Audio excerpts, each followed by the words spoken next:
Hello guys, solution@shouter में आपका स्वागत है। आज के इस वीडियो में हम समास के लास्ट टॉपिक तत्पुरुष समास के बारे में देखेंगे।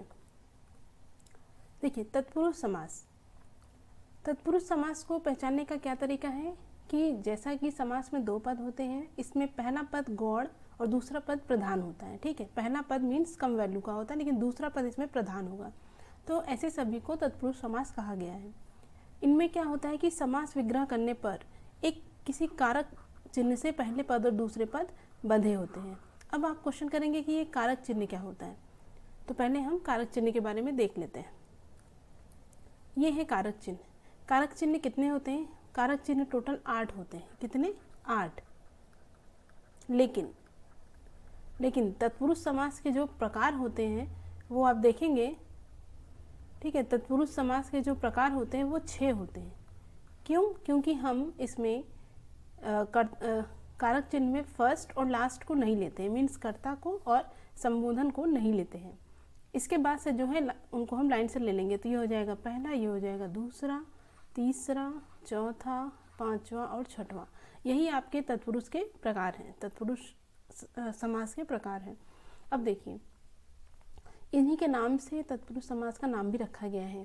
पहला आपका कहलाता है कर्म तत्पुरुष समास, दूसरा होता है करण तत्पुरुष समास, तीसरा संप्रदान, चौथा अपादान, पांचवा संबंध और छठवां अधिकरण।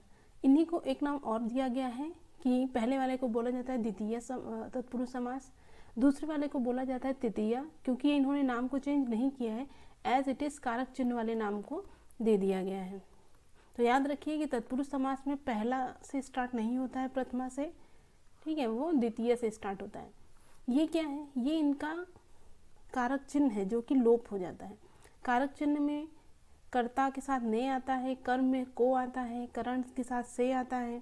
ठीक है, संप्रदान में के लिए, अपादान में से, संबंध में का की के, रा री रे नानी ने, अधिकरण में पर और संबोधन में हे अरे ओ। लेकिन जब आप समास की बात करते हैं, तत्पुरुष समास की बात करते हैं, तो पहली चीज़ कि ये तो आपका नहीं होगा, क्योंकि ये लाइन ही पूरी कट जाती है। ठीक है, और लास्ट वाली भी आपकी तत्पुरुष समास के अंतर्गत नहीं होगी। इसके बाद क्या होता है कि संबंध वाले में ये रा री रे नानी ने भी नहीं होता है। ठीक है, तो यही तरीका है इसको याद करने का। आपको सिर्फ क्या याद रखना है? इस टेबल को याद रखना है। इससे क्या होगा? कर्ता ने, ये तो आपको याद करना नहीं है, कर्म को करण से, संप्रदान, देखिए यहाँ पर 2 बार से आता है। ये क्या होता है अभी हम बताते हैं। जब करण में आता है से, तो वो उसका कारण बताता है। ठीक है, ये क्या बताता है? किससे या किसके द्वारा। लेकिन जब अपादान का से आता है तो ये अलग होने का भाव बताता है। किसका भाव? अलग होने का भाव बताता है। बाकी तो सब अलग है, ये का की के में पर। ठीक है, ये पहचानने का तरीका है। क्या अगर है तो पूछेंगे किसे या क्या, तो वहाँ को आएगा। किससे या किसके द्वारा, तो से आता है। किसके लिए, किसको, तो के लिए। कहाँ से मतलब अब एग्जांपल देखेंगे, जैसे पेड़ से पत्ते अलग हो गए। ठीक है, तो कहाँ से अलग हुए? पेड़ से अलग हो गए। इसी तरीके से किसका, तुम्हारा, अपना, किस में, किस पर। इसके बारे में आप अभी एग्जाम्पल्स में समझ जाएंगे। आपको ये फिलहाल इतना याद करना है। ठीक है, अब आगे चलते हैं। ये देखिए, तत्पुरुष समास के प्रकार कितने होते हैं? टोटल 6 प्रकार होते हैं। पहला है द्वितीय तत्पुरुष या फिर कर्म तत्पुरुष समास, उसका कारक चिन्ह क्या होता है? को। इसी तरीके से करण तत्पुरुष समास या फिर तृतीय तत्पुरुष समास, इसका कारक चिन्ह होता है से। चतुर्थ तत्पुरुष समास या संप्रदान, इसका होता है के लिए। पंचम तत्पुरुष या अपादान, इसका होता है से, जहाँ पे अलग होने का भाव होता है, अलगाव का भाव होता है। इसी तरीके से षष्ठम तत्पुरुष, जिसको कि संबंध तत्पुरुष भी कहते हैं, इसका हमारा चिन्ह होता है का की के। और आखिरी होता है सप्तम तत्पुरुष या फिर अधिकरण तत्पुरुष, जिसका कि चिन्ह होता है में या फिर पर। अब देखिए कैसे आप पहचानेंगे। पहला है कर्म तत्पुरुष समास, इसी को द्वितीया भी बोलते हैं और इसका चिन्ह होता है को। जैसे ग्रामगत, अब इसको आप समास विग्रह करिए तो क्या हो जाएगा? ग्राम को गया हुआ, ग्राम मीन्स गांव, गांव को गया हुआ, तो यहाँ क्या आया? को। तो यहाँ कौन सा समास हो जाएगा ग्रामगत में? कर्म तत्पुरुष समास। वैसे पेपर में आपसे ये नहीं पूछता कि कर्म है या करण है, बट फिर भी आपको जानना चाहिए। क्या पता उन्होंने पेपर का लेवल 1 अप कर दिया हो, तो इसी तरीके से देखिए मोक्ष प्राप्त मीन्स क्या हो जाएगा, मोक्ष को प्राप्त। ठीक है, मोक्ष को प्राप्त। मूर्तिकार, मूर्ति को बनाने वाला। शरणागत, शरण को गया हुआ। शाकाहारी, शाक को खाने वाला। स्वर्गवास, स्वर्ग को प्राप्त करने वाला। ठीक है, इसी तरीके से चिड़ी मार, क्या हो जाएगा, चिड़िया को मारने वाला। यश प्राप्त, यश को प्राप्त करने वाला। माखन चोर, माखन को चुराने वाला। सिर तोड़, सिर को तोड़ने वाला। वन गमन, वन को गमन करने वाला। जेब कतरा, जेब को कतरने वाला। गगन चुंबी, गगन को चूमने वाला। सुख प्राप्त, सुख को प्राप्त करने वाला। अच्छा, अब आपके मन में एक चीज़ आ रहा होगा कि जैसे ये माखन चोर है, तो माखन चोर में बहुव्रीहि समास क्यों नहीं है ना। तो क्यों नहीं है, क्या नहीं है, वो हम अगली वीडियो में इसके बारे में डिटेल बताएंगे कि कैसे किसी एक शब्द में दो समास हो जाते हैं। तो उसके बारे में हम अगली वीडियो में डिस्कस करेंगे।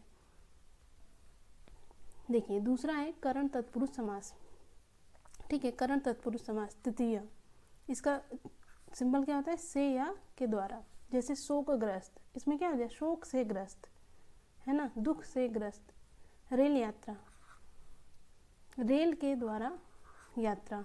रोग युक्त, रोग से युक्त। यही अगर हो जाए, यही हो जाए रोग मुक्त, तब आप क्या लिखेंगे, रोग से मुक्त। लेकिन अब ये करण का नहीं होगा क्योंकि यहाँ पर क्या हो रहा है, अलगाव का दे रहा है, तो ये आपका दूसरा हो जाएगा। अकाल पीड़ित, अकाल से पीड़ित। ठीक है, करुणापूर्ण, करुणा से पूर्ण। विधि प्रदत्त, विधि के द्वारा प्रदत्त। हस्तलिखित, हस्त से लिखित। अगला होता है संप्रदान तत्पुरुष समास, जिसमें हमारा जो सिंबल यूज होता है वो होता है के लिए। इसको चतुर्थ तत्पुरुष समास भी बोलते हैं। जैसे परीक्षा भवन, परीक्षा के लिए भवन। स्नान घर, स्नान के लिए घर। सत्याग्रह, सत्य के लिए आग्रह। दान पात्र, दान के लिए पात्र। मालगाड़ी, माल के लिए गाड़ी। देशभक्ति, देश के लिए भक्ति। डाक गाड़ी, डाक के लिए गाड़ी। ठीक है, अगला है अपादान। अपादान मीन्स अलगाव, अलगाव जहाँ पर आपको दिखे वहाँ पर। जैसे जलहीन, जल से हीन, ये क्या कर रहा है, जल से हीन, जल से आपको अलग कर दिया। रोग मुक्त, रोग से मुक्त कर दिया। ऋण मुक्त, ऋण से मुक्त। प्रदूषण रहित, प्रदूषण से रहित। कर्तव्य मुक्त, कर्तव्य से मुक्त। नेत्रहीन, नेत्र से हीन। जीवन मुक्त, जीवन से मुक्त। तो दोनों से में अंतर यही है कि अगर वो अलग करेगा तो वहाँ पर आपका अपादान तत्पुरुष समास होगा, और अगर वो क्या बताएगा, संबंध बताएगा, तो वहाँ पर आपका करण होगा। जैसे रोग युक्त, रोग से युक्त। पांचवा है आपका संबंध तत्पुरुष समास, जिसको षष्ठम बोलते हैं। इसमें सिंबल होता है का, की, के। याद रखिएगा, ना, नी, ने, रा, री, रे नहीं होगा तत्पुरुष के लिए, लेकिन अगर आप कारक चिन्ह की बात करेंगे तो वो होगा। जैसे देखिए, इसको उदाहरण देख लीजिए। सूर्योदय, क्या हो जाएगा, सूर्य का उदय। लोकनायक, लोक का नायक। जीवन साथी, जीवन का साथी। राजभवन, राजा का भवन। देशवासी, देश का वासी। राजकुमार, राजा का बेटा या राजकुमार। सेना नायक, सेना का नायक। तो आप आसानी से यहाँ पर समास विग्रह कर पा रहे हैं। आखिरी है अधिकरण तत्पुरुष समास, जिसको सप्तम बोलते हैं, और इसका सिंबल होता है में या पर। जैसे रेलगाड़ी, तो क्या हो जाएगा, रेल पर गाड़ी। पुरुषोत्तम, पुरुषों में उत्तम। कवि श्रेष्ठ, कवि में श्रेष्ठ। आप बीती, अपने पर बीती या आप पर बीती। कला श्रेष्ठ, कला में श्रेष्ठ। घुड़सवार, घोड़े पर सवार। नगर प्रवेश, नगर में प्रवेश। सिर दर्द, सिर में दर्द। तो इस तरीके से आप समास विग्रह करेंगे तो आसानी से उसके बीच में क्या शब्द छुपा हुआ है आप पहचान सकते हैं। ठीक है, कि के द्वारा यूज़ होगा या के लिए कौन सा आपका कारक चिन्ह यूज़ होगा, ये आप आसानी से उसको समास विग्रह करने पर जान सकते हैं। तो ये यही इतना है तत्पुरुष समास। आज के वीडियो में इतना ही। Thank you.